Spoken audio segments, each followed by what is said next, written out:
कहानी की शुरुआत में हम लेक बोर्डम नाम की एक झील को देखते हैं जिसमें दो लड़कियां नहा रही थी और काफी मस्ती कर रही थी। झील किनारे ही हम एक अनजान लड़के को देखते हैं जो अपनी चाकू की धार को तेज कर रहा था। वो दोनों लड़कियों को बड़ी बेरहमी से ही मार देता है। इसके बाद कहानी कुछ सालों आगे जाती है। हम दो दोस्तों को देखते हैं जिनमें एक का नाम इलियस था। इलियस का दोस्त बताता है कि मुझे क्राइम सीन यानी जहाँ पर हादसे वगैरह हुए होते हैं ऐसी जगहों पर जाने का बहुत शौक है। साथ ही मुझे ड्राउनी और इस तरह की चीजों के बारे में जानने का भी बहुत शौक है। शुरुआत वाली लड़कियों की तस्वीर दिखाते हुए बताता है कि कुछ सालों पहले लेक बोर्डम नामी झील के पास इन दोनों लड़कियों का कत्ल हुआ है। तो चलो हम वहाँ चलते हैं इस बारे में तहकीक करने के लिए, छानबीन करने के लिए, क्योंकि मेरा मानना है कि वो कातिल अभी भी वही झील के पास ही रहता होगा और हम पता लगवाएंगे कि उसने लड़कियों को क्यों मारा। अब क्योंकि इलियस उसका दोस्त है और उसकी बात का इनकार नहीं कर सकता था तो चलने के लिए मान जाता है। इसके बाद हमें कुछ वक्त पहले की कहानी दिखाई जाती है जहाँ आइडा नाम की एक लड़की अपनी फैमिली के साथ बैठकर खाना खा रही होती है। सारे ही लोग दुखी नजर आ रहे थे। फिर तभी अचानक आइडा के डैड उस पर गुस्सा करने लगती है क्योंकि कुछ टाइम पहले किसी ने आइडा की बेहोशी वाली तस्वीरें इंटरनेट पर डालकर वायरल कर दी थी, जिस वजह से उसके डैड परेशान रहने लगे थे क्योंकि उनकी फैमिली की काफी बदनामी हो रही थी। फिर कहानी वापस से प्रेजेंट टाइम में आ जाती है जहाँ आइडा से मिलने उसकी दोस्त आती है और उसे समझाती है कि तुम पुरानी बातें भूलकर अपनी जिंदगी को अच्छे से गुजारो, नई शुरुआत करो। फिर मैं भी उन दोनों के साथ लेक बोर्डम पर जा रही हूँ, तो चलो तुम भी हमारे साथ, बहुत मजा आएगा और तुम्हारा मूड भी अच्छा हो जाएगा। तो इस पर आइडा मान भी जाती है। आइडा के घर के बाहर इलियस और उसके दोस्त को गाड़ी में देखते हैं जो उन दोनों को लेने आए थे और इंतजार कर रही थी और ये चारों लेक बोर्डम की दी निकल जाते हैं। जी हाँ, ये पहुँच तो जाते हैं पर वहाँ से आगे जाने का रास्ता एक जंजीर से बंद किया हुआ था। दरअसल उन लड़कियों के कत्ल की बात से ही पुलिस ने इस झील पर लोगों का आना बंद कर दिया था। पर इलियस जंजीर तोड़ने का कहता है जिसे तोड़कर ही आगे निकल आते हैं। झील के पास पहुँच ही गए थे और वहाँ टेंट लगाने लगते हैं। फिर रात को आइडा और इलियस का दोस्त आग के पास बैठकर बातें कर रहे थे जहाँ वो आइडा को यहाँ हुए दोनों लड़कियों के खून के बारे में बता रहा होता है, जिस पर वो कहती है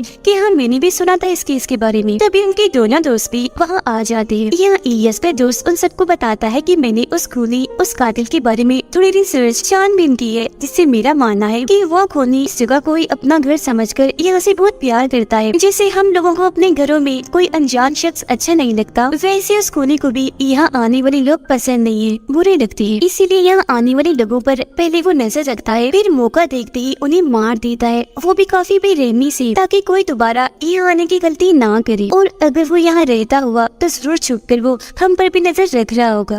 टेंट में सोने के लिए जाने लगती है पर तभी आइडा की नजर झील की दूसरी तरफ जाती है जहाँ टॉर्च लाइट जल रही थी और उसका रुख इनकी तरफ ही था। उसे शक होने लगता है तो इस बारे में खुशी बताती है पर इलियस का दोस्त कहता है कि घबराओ नहीं, वहाँ कोई नहीं है और वैसे मेरा नहीं ख्याल कि हमारे अलावा यहाँ कोई और आया भी होगा, तो परेशान ना हो, चलो सोने चलते। अब वो तो सोने के लिए चला जाता है पर आइडा नहीं जाती बल्कि वो तो नहाने के लिए झील में चली जाती है। उसे तभी महसूस होता है जैसे कोई उस पर नजर रख रहा है। वो जैसे पीछे मुड़कर देखती है तो वहाँ इलियस था जो उसे नहाते हुए देख रहा था। उसकी हरकत आइडा को पसंद नहीं आती तो वो उसे बुरा भला कहकर टेंट में आ जाती है। फिर आधी रात को जब ये चारों सो रही थी तो आइडा को दोबारा से किसी के होने का एहसास होता है, तो इस बारे में वो अपने दोस्त और इलियस को बताती है। तब इलियस चेक करने बाहर जाता है पर काफी देर गुजर जाने के बाद भी जब वो वापस नहीं आता तो इन तीनों को परेशानी होने लगती है। वो उसे आवाज भी लगाते हैं पर आगे से कोई जवाब नहीं आता। काफी ज्यादा वक्त गुजर गया था, वो अभी तक वापस नहीं आया। पर तभी अचानक एकदम से इलियस आकर इन्हें डरा देता है। कहना वॉशरूम के लिए आइडा की दोस्त को जाना था तो वो अकेली ही वहाँ से चली जाती है। उसके पीछे पीछे इलियस भी चला जाता है ताकि उसकी हिफाजत कर सके। उनके जाने के बाद जब आइडा और इलियस का दोस्त बातें कर रही थी तो तभी अचानक एक बड़ी सी लकड़ी उनके टेंट पर आकर गिरती है, जिससे वो बहुत डर जाती है। तो वो आइडा को समझाता है कि घबराओ नहीं, ये जरूर इलियस की शरारत है, वो लकड़ी गिराकर हमें डराने की कोशिश कर रहा है। इतना कहकर वो बाहर चेक करने भी जाता है पर वहाँ कोई भी नहीं होता। इसीलिए वो दोबारा टेंट के अंदर आकर आइडा को कहता है कि पक्का ये हरकत इलियस नहीं की है और जब वो वापस टेंट में आएगा तो मैं उसे सबक सिखा कर ही रहूंगा। तभी हम किसी अनजान आदमी को टेंट के बाहर देखते हैं जो चाकू से उस पर वार करके वहाँ से भाग जाता है।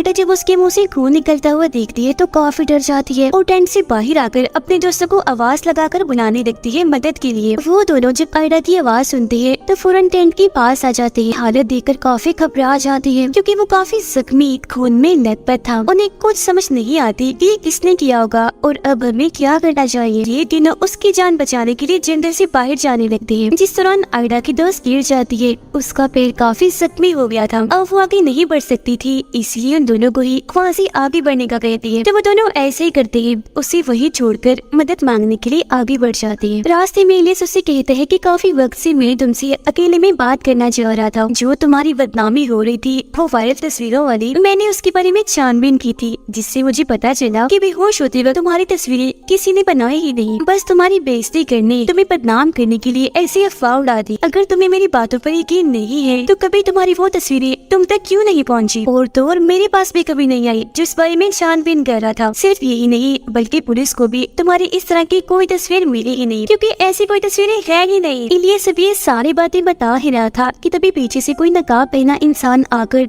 चाकू से उस पर वार कर देता है, जिससे उसकी भी वही मौत हो जाती है। फिर जैसे वो इंसान नकाब हटाता है तो हम देखते हैं कि इलियस को मारने वाला और कोई नहीं बल्कि आयडा की दोस्त थी। अब यहाँ हमें पता चलता है कि आयडा को लगता था कि उसकी जो तस्वीरें वायरल हुई थी वो इलियस ने ही की थी, जिससे बाद में बदनामी की वजह से उसे बहुत सारी मुश्किलात का सामना करना पड़ा। साथ ही उसके डैड ने भी अपनी जान ले ली। इसलिए आयडा ने फैसला किया कि वो अपना बदला इलियस से जरूर लेगी। इसलिए जब उसकी दोस्त ने उसे आकर बताया कि मैं और इलियस उसके दोस्त के साथ लेक बॉटम जा रही है छुट्टियां मनाने, तब आयडा ने अपने दोस्त के साथ मिलकर इलियस को मारने का प्लान बनाया, जिसका मतलब था कि वो दोनों इस मकसद के लिए ही यहाँ आई थी ताकि इलियस से बदला लेकर उसे खत्म कर दे। पर वो इस सोच में थी कि इलियस को तो हमने मारा मगर उसके दोस्त को किसने मारा था। पर यहाँ आयडा की दोस्त उससे कहती है कि अब हमें इन दोनों की लाशों को ठिकाने लगाना होगा और सुबह होने से पहले ही यहाँ से निकलकर घर पहुँचना होगा ताकि इनकी कत्ल का इल्जाम हम दोनों पर ना आए। तो इसलिए ये अपने बैग से सूट निकाल कर पहन लेती है ताकि जब ये लाशों को ठिकाने लगाए तो इनकी उंगलियों के निशान उनकी लाशों पर ना रह जाएं। फिर ये दोनों लाशों को बैग में डालकर जेल में फेंककर अपनी गाड़ी में आ जाती है। आयडा की दोस्त बताती है कि गाड़ी की चाबी तो इलियस के पास थी जब उसकी लाश के साथ जेल में चली गई है और अब क्योंकि यहाँ से निकलने का इनके पास और कोई रास्ता नहीं था तो वो जेल में जाकर चाबी लाने का फैसला करती है। फिर आयडा की दोस्त अपना वो सूट उतार कर पानी में जाती है, आखिरकार चाबी हासिल कर ही लेती है और अब ये दोनों गाड़ी में बैठकर यहाँ से निकल जाती है। जहाँ रास्ते में आयडा इलियस की बताई बातों के बारे में सोचने लगती है और इस बारे में अपनी दोस्त को भी बताती है, जिस पर उसकी दोस्त कहती है कि नहीं वो झूठ बोल रहा होगा, मैंने देखी थी तुम्हारी तस्वीरें। जो सुन आयडा को अभी भी शक होने लगता है तो वो कहती है कि अगर तुमने देखी थी तो मुझे इलियस और पुलिस को वो तस्वीरें क्यों नहीं मिली। अब आयडा के इस सवाल पर उसकी दोस्त आखिरकार सच बताने के लिए तैयार हो भी जाती है। कहती है कि हाँ इलियस ने तुम्हें सही बताया, किसी ने भी तुम्हारी तस्वीरें नहीं बनाई थी मगर उस बारे में अफवाह हर जगह मैंने फैलाई थी। ये सुनकर आयडा एकदम हैरान भी रह जाती है,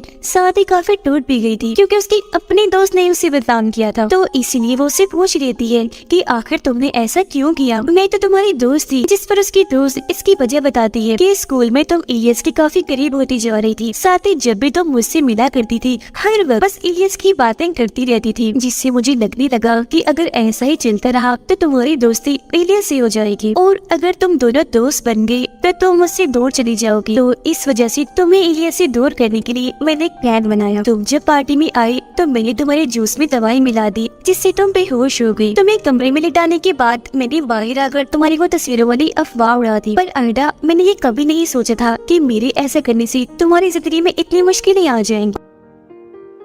सारी बात जानने के बाद आयडा रोने लगती है और अपने दोस्त को कहती है कि तुम्हारी वजह से 3 बेकसूर लोगों की जान चली गई, यस उसका दोस्त और मेरे डैड की। अब मैं भी चुप बैठने वाली नहीं हूँ, मैं घर पहुँचकर पुलिस को ये सारी बात बता दूंगी, साथ ही इन दोनों के खून के बारे में भी कुछ नहीं छुपाऊंगी, सच बता दूंगी। ये सुनकर उसकी दोस्त ऐसा करने से मना करती है पर आयडा उसकी एक नहीं सुनती, इसलिए उसकी दोस्त गुस्से में गाड़ी में रखा हुआ रेंच उठाकर आयडा के मुँह पर मार देती है, जिससे उसका खून निकलने लगता है। पलटकर आयडा भी उस पर वार करती है और चलती हुई गाड़ी में ही दोनों की हाथापाई होने लगती है। इसी बीच आयडा की दोस्त सड़क के बीचों बीच एक गाड़ी को खड़ा हुआ देखती है। अब एक्सीडेंट ना हो इसीलिए वो गाड़ी साइड में रोक लेती है, पर गाड़ी इतनी जोर से आगे रुकती है कि छोटा सा एक्सीडेंट हो ही जाता है, जिससे आयडा बेहोश हो गई थी। गाड़ी के साथ साथ सड़क पर एक आदमी भी खड़ा हुआ है जो अब धीरे धीरे इनकी गाड़ी की तरफ बढ़ने लगता है। ये आदमी और कोई नहीं बल्कि वही है जिसने इलियस के दोस्त को मारा था और अब उसे अपनी तरफ आता हुआ देखकर उसकी दोस्त काफी घबरा जाती है और आयडा को होश में लाने की कोशिश करती है। इसी दौरान वो खूनी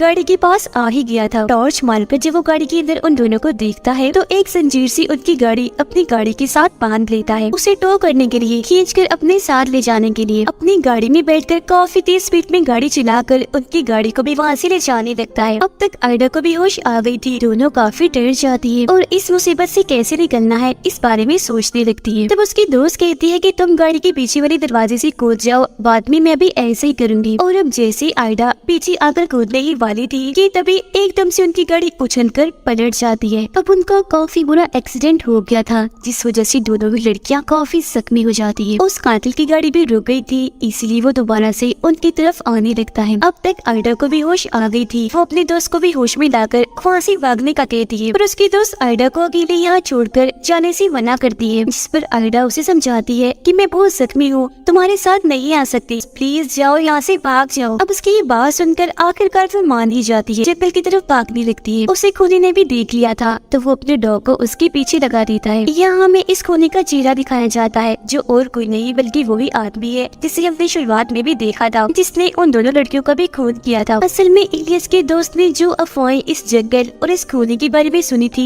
वो सब सच थी। ये कातिल कब से चारों पर नजर रख रहा था इन्हें भी अपना शिकार बनाने के लिए। अगले सीन में हम कातिल को देखते हैं जो झील किनारे बैठा हुआ था। उसने अपने पास में आयडा और उसके दोस्त को भी पकड़ के बांधा हुआ था। उसने इनकी गाड़ी को झील में फेंक कर इन्हें यहाँ बंदी बना के रखा हुआ था। इनके हाथ पाँव बांध कर चेहरे को कपड़े से ढका हुआ था और अब वो अपने चाकू की धार को तेज कर रहा था। वो फिर उनकी तरफ बढ़ने लगता है। सबसे पहले वो आयडा को पकड़कर उसे अंडरग्राउंड जगह में फेंक देता है जहाँ बहुत सारी लाशें पड़ी हुई थी। इसके बाद वो उसकी दोस्त को पूरी तरह तड़पा कर मार डालता है और आयडा के पास आकर उसके चेहरे पर हाथ फेरने लगता है। अगली सुबह हमें दिखाया जाता है कि खूनी ने आयडा को नहीं मारा था बल्कि उसे उसके घर के बाहर छोड़ दिया था। असल में कातिल ने ऐसा इसलिए किया था ताकि सारे कत्लों का इल्जाम आयडा के ऊपर आ जाए, क्योंकि उसकी तस्वीरों वाली बात को लेकर उसके पास वजह बन गई थी अपने दोस्तों को मारने की। उसके तीनों दोस्तों की लाशों को बरामद कर लिया जाता है और उनके कत्ल के इल्जाम में आयडा को गिरफ्तार। हालांकि वो सबको समझाने की कोशिश करती है